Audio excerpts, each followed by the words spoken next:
ఈరోజు తిరుపతి అన్నమయ్య సర్కిల్లో ఎవరో గుర్తు తెలియని వ్యక్తులు వచ్చి శాంతాక్లాస్ క్యాప్ని అన్నమయ్య గారి స్టాచ్యూకి వేయడం జరిగింది. ఆ వ్యక్తులు ఎవరైనా సరే, దాని వెనకాల ఉన్న మోటివ్ ఏదైనా సరే, పోలీసులు వెంటనే యాక్షన్ తీసుకొని వాళ్ళని సాయంత్రం లోపల అరెస్ట్ చేయాలి. అరెస్ట్ చేసిన వ్యక్తిని ఇక్కడికి తీసుకొచ్చి స్టాచ్యూకి, అన్నమయ్య గారి స్టాచ్యూకి సారీ చెప్పించి కాళ్ళు పట్టించాలని చెప్పి కూడా మేము బజరంగ దళ నుంచి హెచ్చరిస్తున్నాము. నెక్స్ట్ టైం ఇట్లాంటి పనులు ఎవరైనా చెయ్యాలి అని ఆలోచన వస్తే వాళ్ళకి చాలా చాలా బుద్ధి వచ్చే విధంగా దేహశుద్ధి చేసి, రోడ్లపైన దేహశుద్ధి చేసి మేము బుద్ధి చెప్తామని చెప్పి కూడా బజరంగ దళ తరఫు నుంచి తెలియజేసుకుంటున్నాము. జై శ్రీరామ్.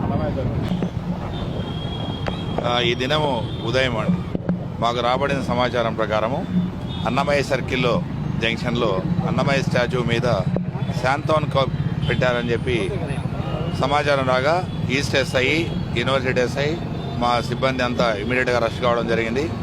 అక్కడ ఉన్నదని తీసేసి తర్వాత దీనికి సంబంధించి బజరంగ దళాలు ఫిర్యాదు ఇస్తారని చెప్పారు. దాని మీద ఫిర్యాదు మీద కేసు రిజిస్టర్ చేసి ఉన్నత తెలియజేసి దీని మీద ఎవరైనా ఇలాంటి చర్యలకు పాల్పడిన వాళ్ళు కఠినమైన చర్యలు తీసుకుంటాం. ఇది చిన్న చిన్న దీని మీద వేరే రకంగా రియాక్షన్ కాకుండా మతపరంగా ఏదో చేయాలని కొంతమంది అనుకుంటారు. బట్ ఎవరన్నా ఆకతాయిల చర్యగానే ఉంటుంది ఇట్లాంటివి.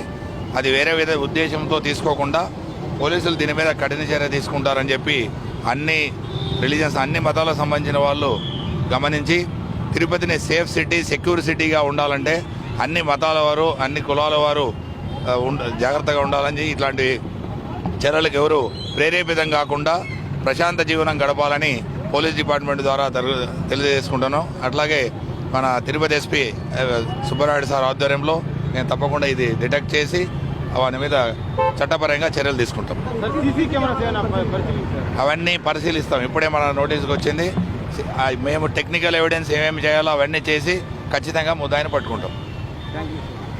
ఎంత దౌర్భాగ్యకరమైన సంఘటన. ఒక హిందువుగా మేము బతికుండగా ఇలాంటి సంఘటన చూస్తామనుకోలేదు. కలియుగ దైవం ఆ వెంకటేశ్వర స్వామికి ఎంతో ప్రాణమైనటువంటి అన్నమయ్య నెత్తి మీద ఆ యేసుక్రీస్తు సంబంధించినటువంటి టోపీ పెట్టడం ఇక్కడ ఏమవుతోంది? ప్రభుత్వం ఏం చేస్తోంది? సనాతన ధర్మ రక్షణకు ప్రాణాలు ఇస్తానన్న పవన్ కళ్యాణ్ గారు ఈ రోజు ఏమైంది? మా ప్రాణాలు తీయడానికే మీరు డైలాగ్ చెప్పారా?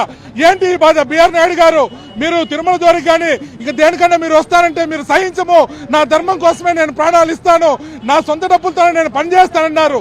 ఏంటి ఈ సంఘటన? గతంలో ఎంతవరకు చూడలేదు, బ్రిటిష్ కాలంలో చూడలేదు, మొఘలుల కాలంలో కూడా చూడలేదు.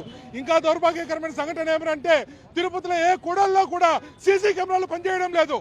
ఒక్క కూడల్లోనే సీసీ కెమెరాలు పనిచేస్తే ఇట్లాంటి దౌర్భాగ్యకరమైన సంఘటన ఎవరికైనా చేయాలంటే ధైర్యం ఉంటుందా? ఈరోజు ట్రాఫిక్ విపరీతంగా పోతా ఉంది, కానీ ఎవరిని పట్టుకోలేకపోతున్నాం. కారణం ఏమంటే సీసీ కెమెరాలు లేవు అని తెలుసుకున్నటువంటి ఈ గొర్రెలు ఈ రోజు వచ్చి అన్నమయ్య మీద నెత్తిన టోపీ పెట్టి వెళ్లారు.